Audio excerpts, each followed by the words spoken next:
Hello, private practice owners. This is Lisa Wozniak with Woz Marketing, coming at you with another episode of Private Practice Owners of the Month. And this month, I am joined by the notorious Kate Campbell of the Private Practice Startup. Hi, Kate. Hey, Lisa. Thank you so much for having me on. The notorious, that's a big word. I hope I can live up to those shoes. It was on my word of the day calendar. Nice. So the reason why I wanted to have Kate on today is not only does she have an absolutely incredible and impressive business called the Private Practice Startup, which among many other things is a podcast and a community focused on helping other private practice owners build, grow, and sustain a successful practice.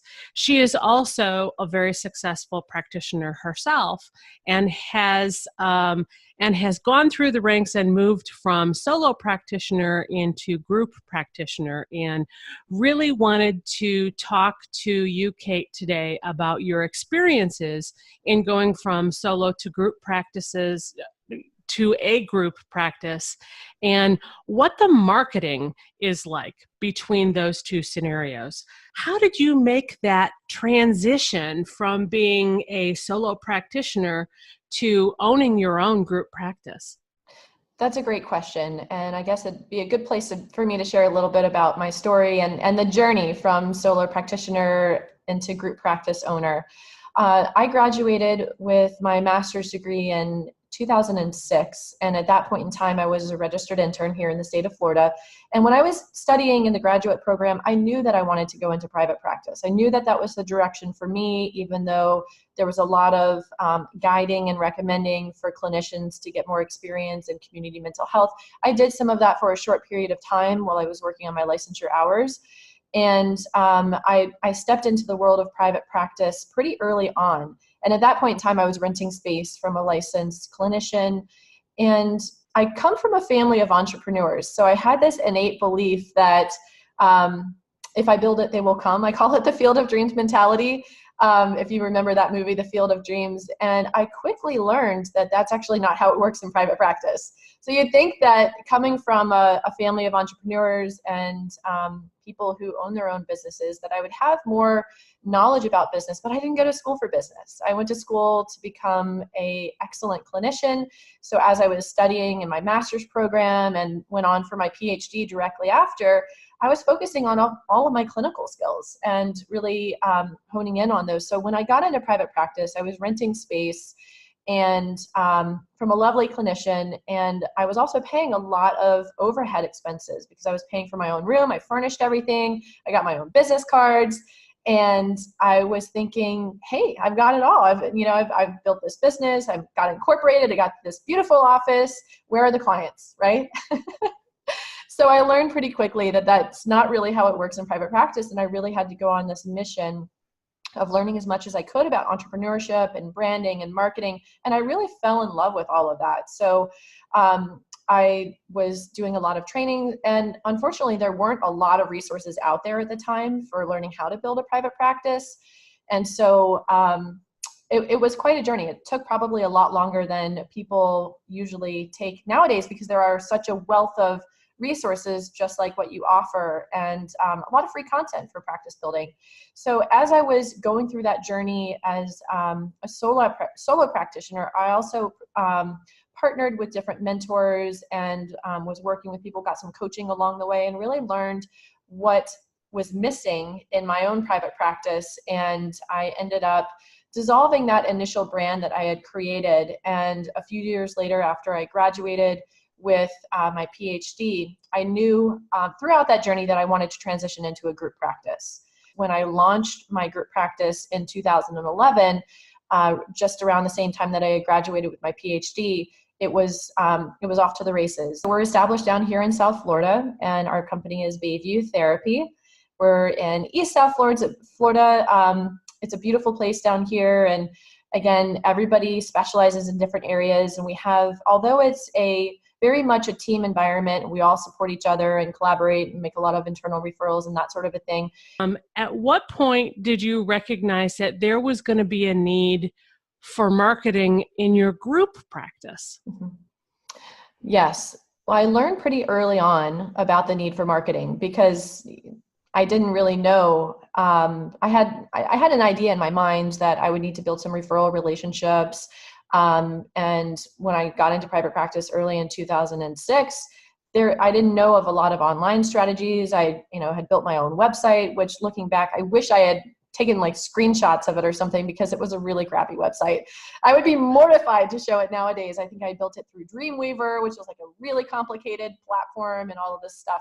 So I knew that I needed to market. And then as I dove into that journey of really learning everything about entrepreneurship and branding and marketing and really fell in love with that, I knew that as I was working on the brand, I really worked on my brand for Bayview Therapy about 6 to 9 months before I launched. So I was working on developing that brand and creating a vision, a mission, a culture for our company, and really thinking about the environment that we wanted to create and who would need to be, who I wanted to attract to be a part of the team, and then getting really clear on who my ideal clients were and how to attract them and how to support the whole team, because everybody has different ideal clients.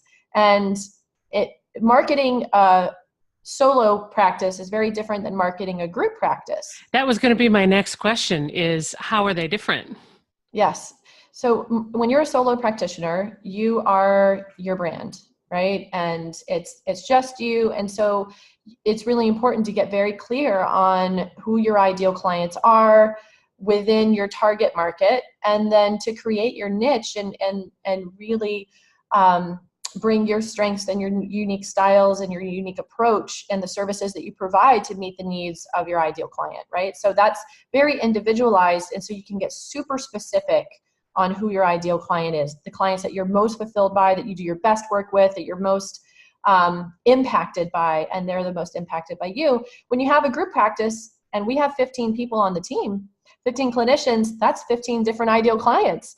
And if I were to try to market to all of them, the messages would get lost, because when you confuse, you lose. That's a statement by Donald Miller from StoryBrand.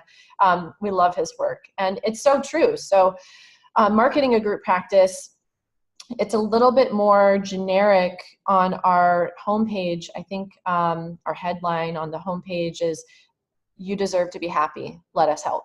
So that's one of the headings, and then call to action. And then we have a lot of different specialty pages on our website that speak to the main presenting problems that the clients struggle with who come to see us. And then we have about me pages as well for each clinician who's on the team, so that within those individual pages on the website, they can speak to their target market, their ideal clients' pain points, their struggles, their desires, their hopes, their dreams, and their goals, and what they want to be getting out of therapy, and really focus on the results and the transformation within that. And with the team, I really encourage the team and support them in doing their own marketing as well, because they're going to market their niche, and they're passionate about what they do, right? And I don't know everything about all the different niches. I would have no idea how to market to an eating disorder population, because I don't work with that population. I specialize in working with couples and also professionals struggling with anxiety. And I also have a high ad budget. I do a lot of Google AdWords. I've worked a lot on SEO for the website. And so there's a lot of investment that I focus on in building the group's private practice. And we make a lot of internal referrals, which is awesome. And they all support each other and make internal referrals. And they're also responsible to market and get the message out there about their particular niche, because they could do that way better than I ever could. So I hope that answers your question. It absolutely does. And it makes so much sense when you break it down like that. And in how you all support each other, and how there's really a vested interest for the individual practitioner to be marketing themselves. It's just win-win all the way around. Not only does it benefit them, but it benefits the practice as well. So, everybody wins in that scenario. So with that in mind, having been through the trenches yourself, and been wildly successful at it. What advice would you give to a practitioner who's contemplating making that decision of going from solo to group practitioner?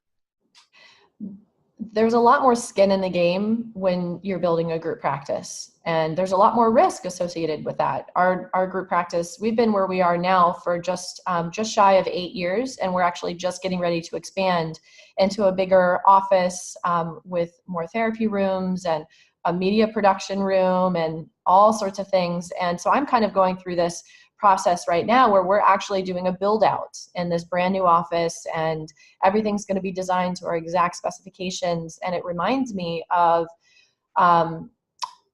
how much skin I have in the game, right? Because I'm right in the trenches with this and taking a big step up. And then also when we were signing an office space and committing to that 8-year lease 8 years ago, the cost of real estate was a lot less. There's been a significant inflation since then. And so everything is a lot more expensive.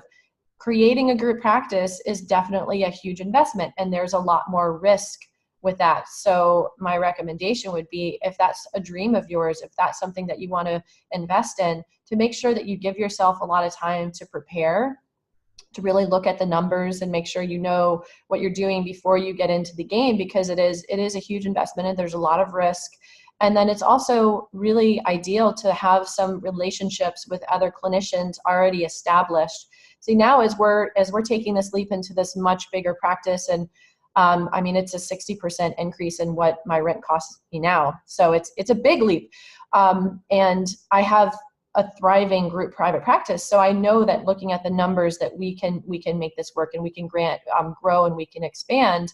But just starting out, if I was just starting to create my group practice from scratch and I didn't have clinicians that were already committed to that process, it would make it a lot more stressful. So really identifying those potential, really your ideal clinicians and your ideal team members, and being able to establish some of those relationships and create those partnerships before getting into the group private practice would be really ideal. And just making sure you're looking at all of the numbers, and that you're really making an informed decision, because it is a long commitment. And most often people in real estate nowadays want you to commit to a longer term lease. And so just make sure you know what you're getting into. It's completely possible, and it's a dream that you can definitely make become a reality. Kate, how can folks get a hold of you if they want to reach out and connect with you? Yes, so my email is dr.kate, so dr.kate at bayviewtherapy.com, or they can reach me at kate@theprivatepracticestartup.com, depending on if they want to go for private practice coaching, then it's theprivatepracticestartup.com. And then information about a group practice, it's bayviewtherapy.com. And really quickly, I want to give you the opportunity to give your and Katie Lemieux's business another plug, the Private Practice Startup, if you want to take a quick second and talk about that. Yes, of course. As I've been really successful along my journey in private practice, I've always attracted other clinicians who want to know, how is it that you built what you built? And many years ago, I started doing the private practice coaching, and I just love that with the balance of the clinical work. So I have the best of both worlds with that. And Katie and I had worked together many years ago as president and vice president of the Broward Association for Marriage and Family Therapy. And we realized that we work excellent together at business, and really shared this vision of wanting to support private practitioners. So we've worked together in business for the past 3 years, and we have privatepracticestartup.com. We offer a lot of different opportunities. We have a weekly podcast that's free content. And then we also have our attorney-approved private practice paperwork. And that was one of the things that we realized clinicians struggle with a lot. In addition to the marketing aspect, they oftentimes will get hand-me-down paperwork from another colleague of theirs that who knows when the last time an attorney reviewed it, or whether it was ever reviewed by an attorney. And oftentimes it's full of holes, leaving them wide open to liability and risk in their practice. So we offer a bunch of different options, such as our packages, as well as our a la carte options. And it's all been reviewed by 4 different attorneys, both healthcare and family law attorneys, bringing it up to the highest standard. So we paid all those high attorney fees, so you guys don't have to. We've got great resources for that as well. And we can certainly give you guys a freebie. If you guys haven't already gotten our free HIPAA form, we'd be delighted for you guys to have that. So I'm sure Lisa can put that in.